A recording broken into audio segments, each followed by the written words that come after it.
भाभी, आईने पर क्या गुस्सा निकाल रही हो? जो हो रहा है उसे होने दो। मैं तो कई वर्ष पहले से ही जानती थी। आज का यह दिन तुम्हें न देखना पड़े, इसलिए तो हमेशा टोकती रही हूँ कि अपना बर्ताव इतना भी खराब ना बनाओ। मेरा बर्ताव खराब है? हमेशा की तरह भाभी ने आंखें तरेरी। तू होगी खराब, तेरा सारा खानदान होगा खराब। भैया और भतीजा पास ही खड़े थे। मेरी आंखें उनसे मिली। शर्म आ रही थी उन्हें अपनी पत्नी और माँ के व्यवहार पर। आज बरसों बाद मैं मायके आई हूँ। गुस्सा थी भाई भाभी से, ऐसा कहना सही नहीं होगा। मैं तो बस भाभी के व्यवहार से तंग आकर मायके को त्याग चुकी थी। भाभी का ओछा बर्ताव और ऊपर से भैया का चुपचाप सब सुनते रहना, जब तक सहा गया सहती रही, और जब लगा अब नहीं सह सकती, पीठ दिखा दी। उम्र के इस पड़ाव पर जब मैं भी सास बन चुकी हूँ और भाभी भी दादी नानी, बच्चों की तरह उनका लड़ पड़ना अभी गया नहीं है। आज भी उनमें परिपक्वता नहीं आई। मेरे खानदान को छोड़ो भाभी, तुम्हारा मेरा खानदान अलग अलग कहाँ है जो खानदान पर उतर आई हो? आधी उम्र में इस खानदान की बेटी रही हूँ। मेरा खानदान तो यह भी है जो आज तुम्हारा है। हमारी उम्र इस तरह लड़ने की नहीं रही जो हम उलझुल बकते रहें। आज प्रश्न हमारे बच्चों का है कि हमारे व्यवहार से उनका अनिष्ट हो, ऐसा नहीं होना चाहिए। अरे, मेरी बेटी का सर्वनाश तो तेरे कारण हो रहा है जया। तेरी ही ससुराल के हैं ना उसके ससुराल वाले, तू ही उसका पैर वहां लगने नहीं देती। मेरे ससुराल में जब बेटी का रिश्ता किया था, तब क्या पूछा था तुमने भाभी? भैया, आपने भी जरूरी नहीं समझा मुझे बताना कि लड़का कितना पढ़ा लिखा है। कोई बुरी आदत तो नहीं? भला मुझसे बेहतर कौन बताता आपको कि जिसके सामने वह पला बढ़ा है। तब तो मैं आपको दुश्मन नजर आती थी कि कहीं रिश्ता ही ना तोड़वा दूं। मुझे तो तब पता चला कि जब मेरी चचिया सास ने शादी का कार्ड हाथ में थमा दिया था। क्या कहती मैं तब अपने ससुराल में कि आने वाली मेरी सगी भतीजी है, जिसकी माँ और बाप ने मुझे एक बार पूछा तक नहीं। गला भराया मेरा। जानती हो भाभी, मेरी चचिया सास ने भी इसी अनबन का फायदा उठाया और अपना खोटा सिक्का चला लिया। अब जो हो रहा है उसमें मेरा दोष क्यों निकाल रही हो? तुम्हारी बेटी वहां सुखी नहीं है तो उसमें मैं क्या करूं? ना मैं कल किसी गिनती में थी, ना ही मैं आज किसी गिनती में हूँ। उसी का बदला ले रही है ना तू जया? तू चाहती है कि मेरी बेटी तेरी जूती के नीचे रहे। मेरा घर तो उसके घर से 50 किलोमीटर दूर है भाभी। भला मेरी जूती के नीचे वह कैसे रह सकती है? सच तो ये है कि जो कलह तुम हमेशा यहाँ डालती रही हो, उसी को अपनी बेटी के संस्कारों में गूंथ कर तुमने साथ बांध दिया है। एक तो सोना, उस पर सुहागा। पति अच्छा होता तो पत्नी की आदतों पर पर्दा डालता रहता, जिस तरह भैया डालते रहे हैं। लेकिन वहाँ वह भी तो सहारा नहीं है।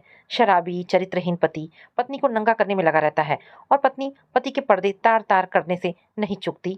उस पर आग में घी का काम तुम करती हो। बेटी का घर बसाना चाहती हो तो कम से कम अब तो जागो और बेटी को समझाओ कि समझदारी से काम ले। घर में रुपए पैसे की कमी नहीं है। लड़का अच्छा नहीं, लेकिन सास ससुर तो लड़की को सिर आंखों पर रखते हैं। पति को समझाए, उसे सुधारने का प्रयास करे। कैसे समझाए उसे मेरी बेटी? उसके तो 10-10 हजार चक्कर हैं। कई कई दिन वो घर ही नहीं आता। ऊपर से तू भी उसी को दोष देती है। तो क्या करूं मैं? कोई बीच का रास्ता निकालना होगा ना हमें। कम से कम घर तो संभाल ले तुम्हारी बेटी। सास ससुर इज्जत मान देते हैं, उन्हीं का मान रखकर घर में सुख शांति बनाने की कोशिश करे। मेरे दोष देने या ना देने का कोई अर्थ नहीं है भैया। मैं कब उसके घर जाती हूँ? तुमने इतना प्यार ही कहाँ छोड़ा है कि वो बुआ के घर आना चाहे या मैं ही उसे अपने घर बुलाऊं? तुम्हारे परिवार से दूर ही रहने में मैं अपना भला समझती हूँ। मन भर आया मेरा और मैं अतीत में विचरण करने लगी। ये वही घर आंगन है जहाँ मैं और मेरे भैया दिन भर धमा चौकड़ी मचाते थे। अच्छा संस्कारी परिवार था हमारा, मगर सविता भाभी के आते ही सब बिखर गया। छोटे दिलो दिमाग की भाभी की जबान गज भर लंबी थी। प्रकृति ने शायद लंबी जबान देकर ही बुद्धि और विवेक की भरपाई करने का प्रयास कर दिया था, जिसका सविता भाभी जमकर इस्तेमाल करती थी। हैरान रह जाते थे हम सब। बच्चों की तरह लड़ पड़ती थी मुझसे।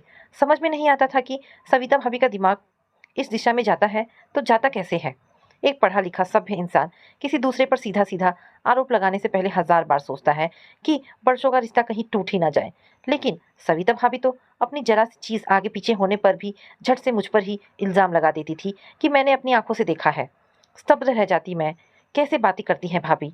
पहले पहल तो सब मुझे सक्ष देखते रहते थे, फिर धीरे धीरे समझ गए कि यह सब सविता भाभी के ही दिमाग की उपज है।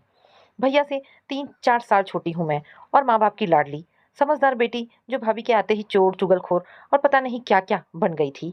यह क्या हो गया है तुम्हें जया? तुम सविता से झगड़ा क्यों करती हो? उसका सामान भी उठा ले जाती हो और पैसे भी निकाल लेती हो। तुम तो ऐसी नहीं थी। क्या सविता से तालमेल बिठाना नहीं चाहती हो? तुम्हें भी तो एक दिन ससुराल जाना है, और अगर तुम्हारी ननद भी ऐसा ही करे तुम्हारे साथ, तो कैसा लगेगा तुम्हें? राजीव भैया ने अकेले में ले जाकर एक दिन पूछा था। मेरे तो पैरों के नीचे से जमीन ही निकल गई थी। यह क्या कह रहे हैं भैया? तब समझ में आया कि भैया के खींचे खींचे रहने का कारण मैंने सविता भाभी के पैसे निकाल लिए। नहीं तो भैया, जरूरत होगी तो आपसे या पिताजी से मांग लूंगी। भाभी के पैसे चुराऊंगी क्यों मैं? तुमने अपने भाभी के 2,000 रुपये नहीं निकाल लिए और वह शिकायत कर रही है कि उसका भारी दुपट्टा और सुनहरी वाली सैंडल भी। भैया, भारी दुपट्टा मेरे किस काम का? और भाभी के पैर का नाप मेरे पैर में कहाँ आता है? कैसी बेसिर पैर की बातें करते हो आप? जरा सोचो, दुल्हन का सामान मेरे किस काम का? वह कहती है कि तुम उसका सामान चुराकर अपने लिए संभाल रही हो। असमंजस में पड़ गई थी मैं। क्या हमारे इतने बुरे दिन आ गए हैं कि मैं अपनी भाभी का सामान चुराकर अपना दहेज सहेजूंगी? पता नहीं कैसे माँ ने भी हमारी बातें सुन ली और हक्की भक्की सी अंदर चली आई। क्या यह सच है जया? तूने अपनी भाभी का सामान चुराया है? काटो तो खून नहीं रहा था मुझे। क्या माँ की भी मति मारी गई है?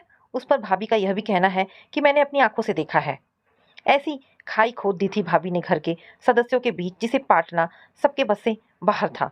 हर पल वह किसी न किसी पर कोई ना कोई आरोप लगाती रहती, जिस पर हमारा परिवार हर पल अपनी ईमानदारी ही प्रमाणित करने में लगा रहता था। लगता है हम सब चोर हैं जो बस सविता भाभी के ही सामान पर नजर गड़ाए रहते हैं। कहीं की रानी महारानी है क्या यह लड़की? गुस्से में बोल रहे थे पिताजी। जब देखो किसी न किसी को चोर बना देती है। हम भूखे नंगे हैं क्या जो इसी के सामान पर हमारी नजरें रहे? बेटा, इसने हमारा जीना हराम कर दिया है। क्या करें हम? कहाँ जाएं? हमारा तो बुढ़ापा ही खराब हो गया है इसके आने से। 2-3 साल बीतते बीतते मेरा विवाह हो गया था और माँ पिताजी ताऊ जी के पास रहने चले गए थे। उन्होंने अपने प्राण भी वहीं छोड़े थे और मेरा मायका भी इसी दुख में छूट गया था। भाई का घर बसा रहे इस कोशिश में सारे बंधन तोड़ दिए थे मैंने। भाभी के बच्चे बहुत छोटे थे तब जब मैंने आखिरी बार मायका देखा था। भैया कभी शहर से बाहर जाते तो मुझसे मिलते जाते, जिससे थोड़ी बहुत खबर मिलती रहती थी, वरना मैंने तो मायके की ओर से कभी के हाथ झाड़ लिए थे। बेटे की शादी पर भी मैं ये सोचकर नहीं आई थी कि क्या पता सविता भाभी इस बार कौन सी चोरी का इल्जाम लगा दे। मैंने अपनी बेटी सपना की शादी में सिर्फ भैया को बुलाया था, जिस पर सविता भाभी ने यह इल्जाम लगाया था कि भैया ने भाभी का सोने का हार ही मुझे दे दिया है। एक दिन मैंने राजीव भैया से फोन पर पूछा कि सविता भाभी का कौन सा हार उन्होंने मुझे दिया है, तो रो पड़े थे वह। जीवन नरक हो गया है मेरा जया, मैं क्या करूं ऐसी औरत का? ना जीती है ना जीने देती है। जी चाहता है इसे मार दूं और खुद फांसी पर लटक जाऊं। राजीव भैया की हालत पर तरस आ रहा था मुझे। रिश्तों के बिना इंसान का कोई वजूद नहीं, और जब यही रिश्ते गले की फांस बनने लगे तो कोई कैसे इन रिश्तों का निर्वाह करे? कुदरत कैसे कैसे जीवों का निर्माण कर देती है जो हमेशा दूसरों को दर्द देकर ही खुश होते हैं। जब तक दो घरों में आग न लगा लें उन्हें चैन ही नहीं आता। जया, तू कभी मेरा भला नहीं होने देगी। अगर मुझे पता होता तो मैं कभी तेरे ससुराल में बेटी ना देती। भाभी के ये शब्द कानों में पड़े तो मेरी तंद्रा टूटी। भैया और भतीजा मेरे पास चले आए थे। क्या जवाब था मेरे पास भाभी के आरोपों का? बुआ आइए, आप ऊपर चलिए, सफर की थकावट होगी, हाथ मुंह धोकर कुछ खा लीजिए। भतीजे ने मेरी बाह पकड़ी और भैया ने भी इशारे से साथ जाने को कहा। सविता भाभी का विलाप वैसा ही चलता रहा।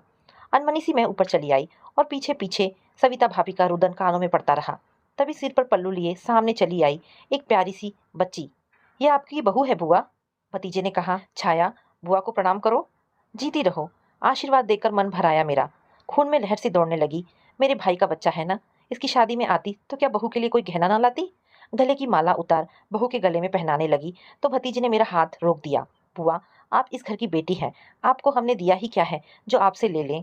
बेटा, अधिकार तो दे सकते हो ना, जिसका हनन वर्षों पहले भाभी ने सबको अपमानित करके किया था।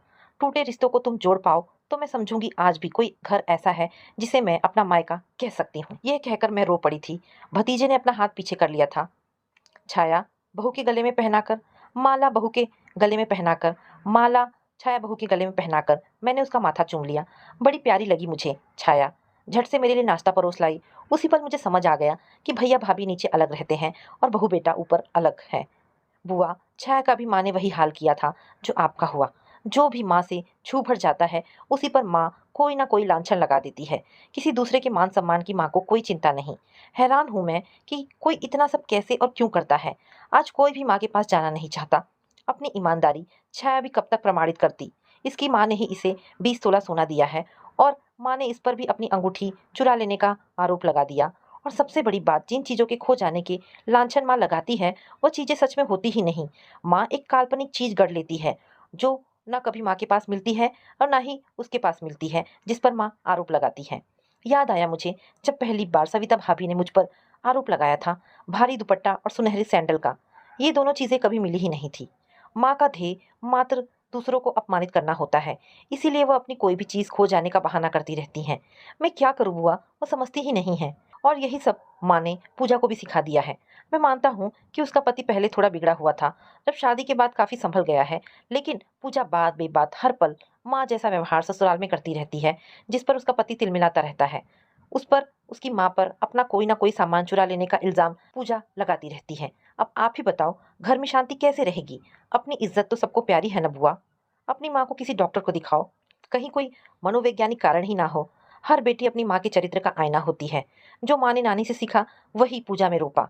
बीमार होते हैं ऐसे लोग, तो जहाँ जाते हैं असंतोष और आक्रोश फैलाते हैं।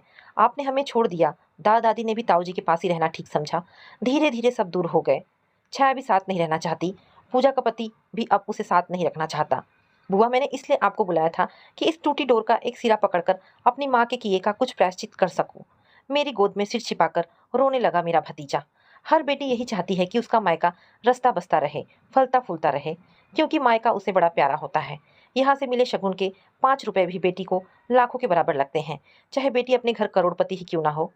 तुम सबको मेरी उम्र भी लग जाए, मेरे मुंह से हर वक्त यही निकलता है। उस मर्म को मैं सहज ही महसूस करती हूँ जो आज भैया का है, उनके बेटे का है। क्या करते भैया भी, जिसका हाथ पकड़ा था उसका पर्दा तो रखना ही था। यह अलग बात है कि उसी ने पूरे घर, हर रिश्ते को नंगा कर दिया। हर रिश्ता दोनों तरफ से निभाना पड़ता है। अकेला इंसान कब तक अपने हिस्से का दायित्व निभाता रहेगा? एक रिश्ते का पूर्ण रूप तभी सामने आता है जब दोनों तरफ से निभाया जाए। अकेले की तूती ज्यादा देर तक नहीं बच सकती। रो रहा था मेरा भतीजा। उसका मन तो हल्का हो गया, लेकिन मेरे मन का बोझ ये सोचकर बढ़ने लगा कि कैसे मैं अपनी चचिया सास के घर जाकर भतीजी की वकालत कर पाऊंगी, कैसे उसे समझा पाऊंगी कि वह अपनी बहू को माफ कर दे। सच तो यही है ना कि आज तक मैं खुद भी अपनी भाभी को माफ नहीं कर पाई हूँ। बुआ, आप सिर्फ एक बार कोशिश करके देखिए। मैं नहीं चाहता कि पूजा का घर उजड़ जाए। मैं हाथ जोड़ता हूँ आपके सामने। आप एक बार पूजा के पति को समझाइए और मैं पूजा को समझाऊंगा। मैं जाऊंगी बेटा, पूजा मेरी भी तो बेटी है। मैं कोशिश करूंगी, पर तुम हाथ मत जोड़ो। घर का माहौल बोझिल था, फिर भी राजीव भैया ने मुझे नेक देकर विदा किया। भाभी हमेशा की तरह आज भी बाहर नहीं आई। कुछ लोग अपने कर्मों की जिम्मेदारी कभी लेना ही नहीं चाहते। वापस लौट आई मैं। मेरा पूरा परिवार मुझे वापस पाकर बहुत खुश था। तो दोस्तों, ये छोटी सी कहानी यहाँ पर समाप्त होती है। आशा करती हूँ कहानी आपको पसंद आई होगी। अगर कहानी पसंद आई है तो प्लीज़ इसे लाइक एंड शेयर करें। दोस्तों, ऐसी ढेरों पारिवारिक और शिक्षाप्रद कहानी सुनने के लिए हमारे